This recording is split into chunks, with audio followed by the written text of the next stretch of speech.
সংস্কৃতি অনেক ইসলামের সাথে এবং তাওহীদের সাথে। সংস্কৃতির মূল সম্পর্ক হলো আকীদার সাথে। সংস্কৃতির মূল সম্পর্ক কোথায়? আকীদার সাথে। আমাদের আকীদা বিশ্বাসের সাথে আমাদের মূল সংস্কৃতি। আকীদা বিশ্বাসকে বাদ দিয়ে বাঙালি জাতির আলাদা কোনো সংস্কৃতি করা হতে পারে না। ইসলামকে বাদ দিয়ে, কোরআন এবং হাদিসকে বাদ দিয়ে আলাদা বাঙালি জাতির কোনো সংস্কৃতি হতে পারে না। মক্কার কাফির মুশরিকরা ওয়ালিদ ইবনে মুগীরা সভাপতি প্রতিনিধি কিছু মানুষ নবীজি সাল্লাল্লাহু আলাইহি ওয়াসাল্লামের কাছে এসে বলল, ইয়া রাসূলুল্লাহ, আপনি এক বছর আপনি আমাদের মূর্তিগুলোর উপাসনা করবেন, আমাদের উপাস্যদের ইবাদত করবেন।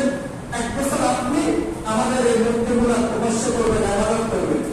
আর দ্বিতীয় বছর আমরা আপনার উপাস্যদের অর্থাৎ আপনার আল্লাহ কি করবো, ইবাদত করবো। মানে আমরা একটা সামনে চুক্তি করি, আমরা একটা কি করি, সামনে চুক্তি করি, মিলেমিশে থাকি।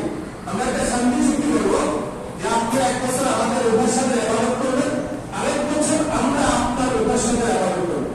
সঙ্গে সঙ্গে আল্লাহ রাব্বুল আলামিন জিবরাইলের মাধ্যমে সূরাতুল কাফিরুন কে নাযিল করেছেন।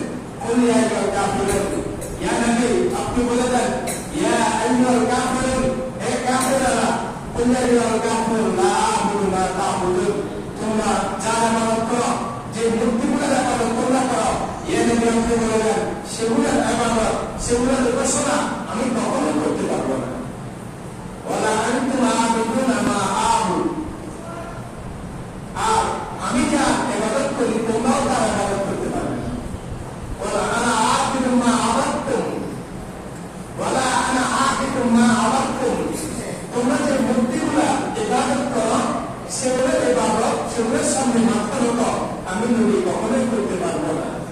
ওয়ালা আনতুম আ'বুদুনা মা আ'বুদু লাকুম দীনুকুম ওয়ালিয়া দীন, ইয়া নবী আপনি বলে দেন, লাকুম দীনুকুম ওয়ালিয়া দীন, তোমরা যে ধর্ম পালন করতেছ ওই ধর্মের কর্মফল তোমরা আখেরাতে পাবে।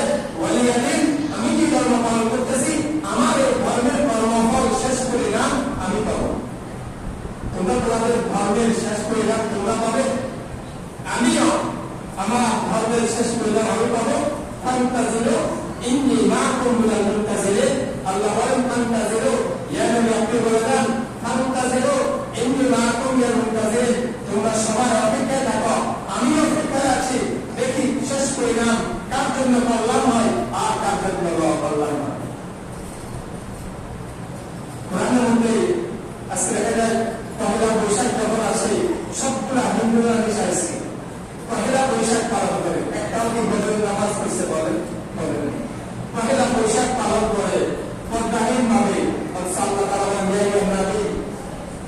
ইয়া নবী আপনি আপনার মুমিন মুমিনাত নারীদেরকে বলে দেন তারা যেন রাস্তায় যখন বের হবে তাদের চেহারার সামনে তারা পর্দা জড়িয়ে দেন।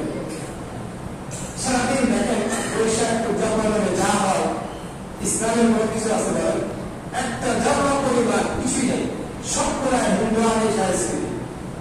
নবীজি বলেন, মান তাশাব্বাহা বিকওমিন ফাহুয়া মিনহুম, আমরা মুসলিম নামে মুসলমান কিন্তু কাজ কর্মে ওঠা বসা সবকিছু হিন্দুদের কালচার অনুসরণ করতে